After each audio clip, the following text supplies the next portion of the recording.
अस्सलाम वालेकुम my dear students. तो आज के लेक्चर में हम इंशाल्लाह कवर करेंगे चैप्टर 9 का थ्योरम नंबर 2। इससे पहले थ्योरम नंबर 1 को हमने सोल्व किया था। मैं एक सीक्वेंस से चल रहा हूँ कि मैं कोई भी चैप्टर 9 का और चैप्टर 12 का कोई भी मैं थ्योरम स्किप नहीं करूँगा, एक एक थ्योरम में आपको सोल्व करवाऊँगा।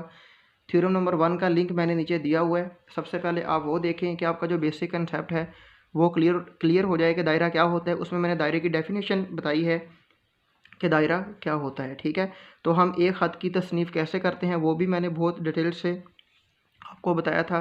अभी हम थ्योरम नंबर 2 को डिस्कस करते हैं।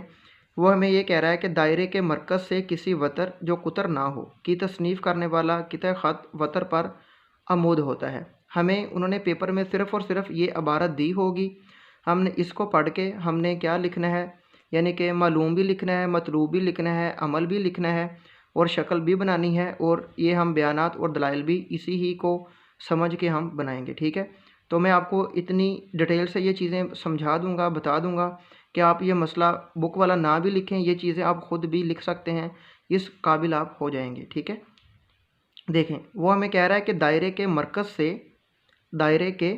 मरकज़ से किसी वतर जो कुतर ना हो। सबसे पहले तो हम देखते हैं कि दायरा क्या होता है। ठीक है, दायरे की डेफिनेशन मैंने प्रीवियस हमारा जो लेक्चर था उसमें भी मैंने बताई थी। चलो मैं अभी दोबारा बता देता हूँ कि दायरा वो होता है कि अगर एक नुक्ता है ना, ये इसके इर्द गिर्द बेशुमार नुकात हैं।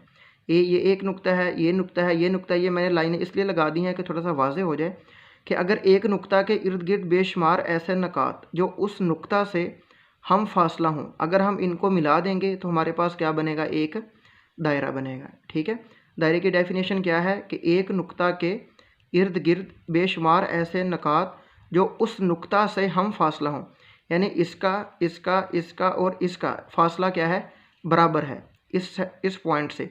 अगर हम इनको आपस में मिला देंगे तो हमारे पास क्या बनेगा, एक दायरा बनेगा। ठीक है, ये पेपर में भी डेफिनेशन आ सकती है कि दायरे की डेफिनेशन करें तो आप यही लिखेंगे कि एक नुक्ता के इर्द गिर्द बेशुमार ऐसे नुकात जो उस नुक्ता से हम फासला हों वो क्या होते हैं, दायरा होते हैं। ठीक है, अभी देखें दायरे की समझ आ गई आपको। दायरे के मरकज़ से किसी वतर जो कुतर ना हो। अभी मैं बताता हूँ कि वतर क्या होता है और कुतर क्या होता है। आप अभी दोबारा इधर आ जाएं। ये हमारे पास एक दायरा है। ठीक है, अगर कोई ख़त, ये ए बी एक ख़त है और डी सी एक ख़त है, अगर एक ख़त दायरे के सेंटर में से गुजरे तो हम उसको कहते हैं ये एक कुतर है। यानी ए और बी क्या है, एक कुतर है। अगर डी और सी क्या है, वतर है। यानी कि ऐसा ख़त जो दायरे के सेंटर में से गुजरे तो हम उसको क्या कहेंगे, वो एक कुतर है। अगर वो उसके सेंटर में से ना गुजरे, जैसा कि ये है, ये हमारे पास एक वतर है। ठीक है, ये यहाँ से भी गुजर सकता है ऐसे, ये ऐसे भी गुजर सकता है, ये ऐसे भी गुजर सकता है, लेकिन ये सेंटर से नहीं गुजरेगा। जो भी ख़त सेंटर से गुजरेगा उसको हम कुतर कहेंगे, और जो ख़त यानी कि सेंटर में से नहीं गुजरेगा उसको हम क्या कहेंगे, वतर कहेंगे। सबसे पहले मैंने दायरा आपको बता दिया कि दायरा क्या होता है, उसके बाद मैंने आपको कुतर बता दिया क्या होता है और वतर बता दिया क्या होता है। ठीक है, अभी आप आगे आ जाएँ। सबसे पहले हमने इबारत को समझना है कि वो कह क्या रहा है, उसकी ही की बेस पे हम मालूम, मतलूब, अमल, बयानात और दलाइल को हम डिस्कस करेंगे। ठीक है, की तसनीफ़ करने वाला किता ख़त वतर पर आमूद होता है। ठीक हो गया, वो कह रहा है कि हमारे पास अगर एक दायरा हो, ठीक है, उसका हम एक वतर लें। जैसे वतर ये हो गया हमारे पास, अगर हम इस वतर की क्या करें, तसनीफ़ करें यानी हाफ़ करें, ठीक है, तो वो इस पर आमूद होगा, यानी वो 90 का ज़ाविया बनाएगा। ये हमने प्रूव करना है। ठीक है, अभी मालूम हमें क्या है कि एक दायरा जिसका मरकज़ ओ है। ठीक है, मालूम हमें क्या है, ये हमारे पास एक दायरा है, इसका मरकज़ क्या है, ओ है। वतर ए बी का नुक्ता तसनीफ़ एम है। एम वतर ए बी का नुक्ता तसनीफ़ है, यानी कि एम वतर ए बी पर, यानी ए बी हमारे पास एक वतर है और जो एम है ये इसकी तसनीफ़ कर रहा है। तसनीफ़ कैसे करते हैं वो मैं आपको पहले बता देता हूँ। जबकि वतर ए बी दायरा का कुतर नहीं है। वो बार बार ये बात कर रहा है कि जो ए बी हमने ये ख़त लिया है वो दायरे का कुतर नहीं है। वो ये कहना चाह रहा है कि जो ए बी है वो इसके सेंटर में से नहीं गुजर रहा। ठीक हो गया, अभी हम ये देखते हैं कि ए बी की हम तसनीफ़ कैसे करेंगे, हमें कैसे पता चलेगा कि ये एम यहाँ पर ही पॉइंट आएगा। ठीक है, अभी देखें, अगर हमारे पास इस तरह का एक ये ए बी मैंने एक पॉइंट लिया है, ठीक है, वो जो दायरे में उसने लिया हुआ है, आपने क्या करना है, आपने ऐसे प्रकार को ओपन करना है, ठीक है, इसके हाफ से थोड़ा सा ज़्यादा, ठीक है, हाफ से थोड़ा सा क्या इसको ओपन कर लेना है ज़्यादा। तो आपने ऐसे लाइन लगा देनी है जैसे ये लाइन लगी हुई है, ठीक है, ऐसे आपने लाइन लगा देनी है, ठीक है, बी पे रख के। उसके बाद आपने क्या करना है, ए पे प्रकार को रखना है, ठीक है, ऐसे लाइन लगा देनी है, ठीक है। तो ये जहाँ से ये दोनों लाइनें आपस में मिलेंगी ना, तो उसको आपने ऐसे मिला देना है, ठीक है। तो ये हमारे पास ए बी, अगर ये हमारे पास है यानी कि 2 सेंटीमीटर ये लाइन मैंने लगाई थी, अगर ये 2 सेंटीमीटर है तो 1 सेंटीमीटर इधर आ जाएगा, 1 इधर आ जाएगा। अगर ये 4 सेंटीमीटर होता 2 इधर आ जाता, 2 इधर आ जाता। अगर ये 6 सेंटीमीटर लाइन होती तो 3 इधर आ जाती, 3 इधर आ जाती। लेकिन इसका क्या हो जाता, हाफ हो जाता है, ठीक है। ये 90 का जाविया बन रहा है, ठीक हो गया। यानी कि आपको मैंने बताया कि अगर हमारे पास कोई भी खात हो तो हम उसकी तसनीफ़ कैसे करते हैं। तसनीफ़ का मतलब ये है कि हम उसको हाफ़ कैसे करते हैं। हाफ़ का मतलब ये है कि अगर हमारे पास जो भी हमारे पास यानी कि उस ख़त की मेजरमेंट होगी, हम उसका हाफ़ कर देंगे, यानी उसको 2 से डिवाइड करें तो आधा इधर बच जाए, आधा इधर हो जाए, ठीक है। ये हम ख़त की ऐसे तसनीफ़ करते हैं, ठीक हो गया स्टूडेंट्स। अभी मैं बताता हूँ कि मतलूब क्या है। मतलब ये है कि ए बी जो ख़त है ना, ए बी, और जो ओ एम है, ये इस पे क्या है, यानी ये इसका बिल्कुल अमूद है। ये जो लाइन होती है ना, एक होता है हॉरिजॉन्टल, ठीक है, हॉरिजॉन्टल लाइन, जैसे ए बी है ना, ये ऐसे हॉरिजॉन्टल है। ये होती है परपेंडिकुलर, यानी ओ एम, यानी ऐसे जो लाइन होती है ये होती है परपेंडिकुलर, ये होती है हॉरिजॉन्टल। तो ये जो साइन है ना, ये वाला, जैसे ये लाइन लगी हुई है इस तरह, तो ये क्या है, ये परपेंडिकुलर यानी कि 90 डिग्री का जो जाविया होता है उसको ये शो करती है। तो हमने ये साबित करना है कि जो ए बी पर ओ एम है ये 90 डिग्री का जाविया है, यानी कि ये एक अमूद है। अमूद का मतलब ये होता है कि ये 90 डिग्री का जाविया बना रहा है। ये हमने प्रूव करना है। मालूम भी हो गया, मतलूब भी हो गया। अभी हमने अमल करना है। अमल क्या करना है कि नुक्ता ए और बी को मरकज़ ओ से मिलाएं नहीं लिखना पेपर में। पेपर में आपने क्या लिखना है कि नुक्ता ए और बी को मरकज़ ओ से मिलाया, क्योंकि आप वहाँ पे अमल कर रहे होंगे, यहाँ पे वो हमें सिखा रहा है। मिलाएं नहीं लिखना, आपने क्या करना है, मिलाया। यानी कि ए बी, सबसे पहले ये हम दायरा लगाएंगे। दायरा लेने के बाद हम वहाँ पे क्या करेंगे, वतर लेंगे, ए और बी उसका नाम रखेंगे, ठीक है। उस पर हम क्या करेंगे, उसकी हम तसनीफ़ करेंगे और उसको हम एम का नाम देंगे। यहाँ पे वो यानी कि वो तसनीफ़ होगी, यानी उस पॉइंट को हम एम का नाम देंगे और उसको हम ऐसे यानी कि लाइन लगा देंगे। और ये ओ क्या है, हमारे पास सेंटर है दायरे का।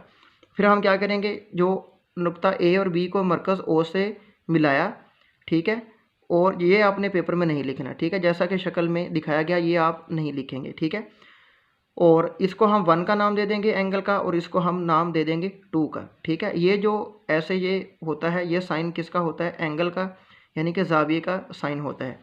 यानी हमने ये प्रूव करना है कि ये 90 डिग्री का ज़ाविया है, ठीक होगा स्टूडेंट्स। अभी ए और बी को मरकज़ ओ से मिलाएं, ओ को ए से मिला देना है और ओ को बी से मिला देना है, ठीक है। ये बात तो होगी ख़त्म। अभी हमने बयानात और दलाइल के ज़रिए ये साबित करना है कि जो ओ एम है ये 90 डिग्री का ज़ाविया है।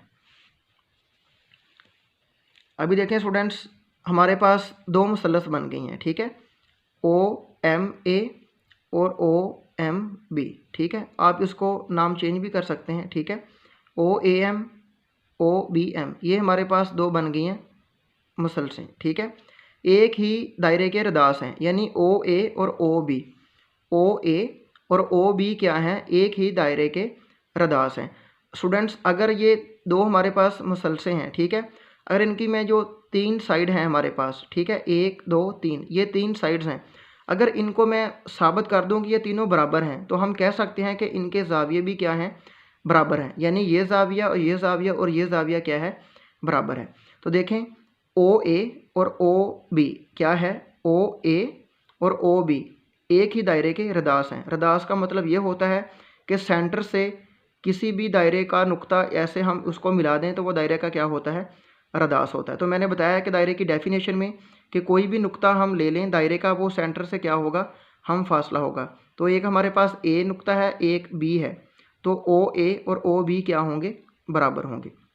अभी मालूम हमें क्या है कि ए एम और बी एम, यानी कि ए एम और बी एम क्या है, बराबर है।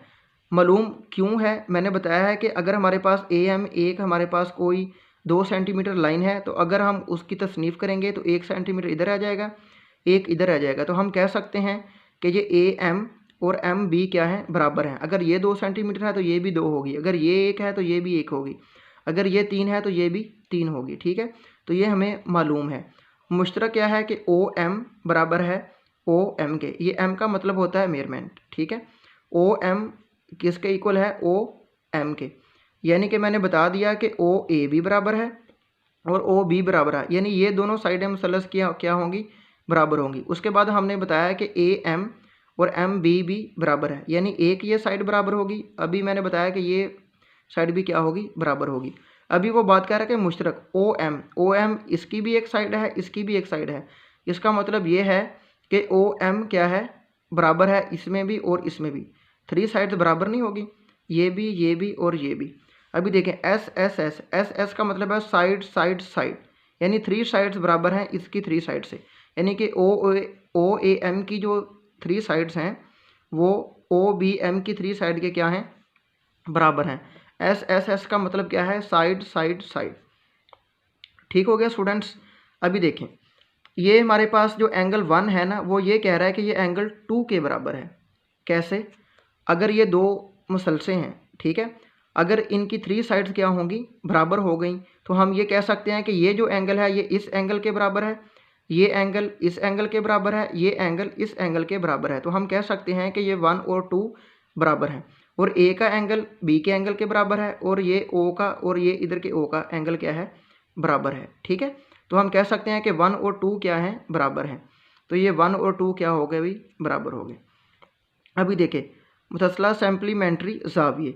तो सैम्पलीमेंट्री ज़ाविये क्या होते हैं, ऐसे 2 ज़ाविये जिनकी मिकदारों का मजमुआ 180 के बराबर हो।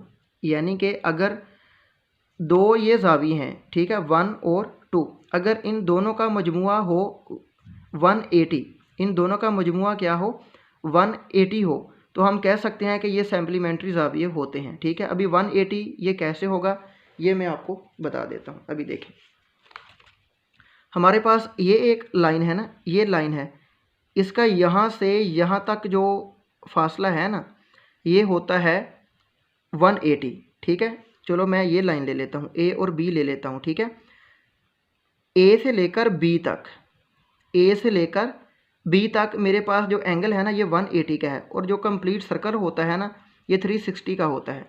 कितने का होता है, 360 का होता है। तो A से B तक कितना हो गया, 180।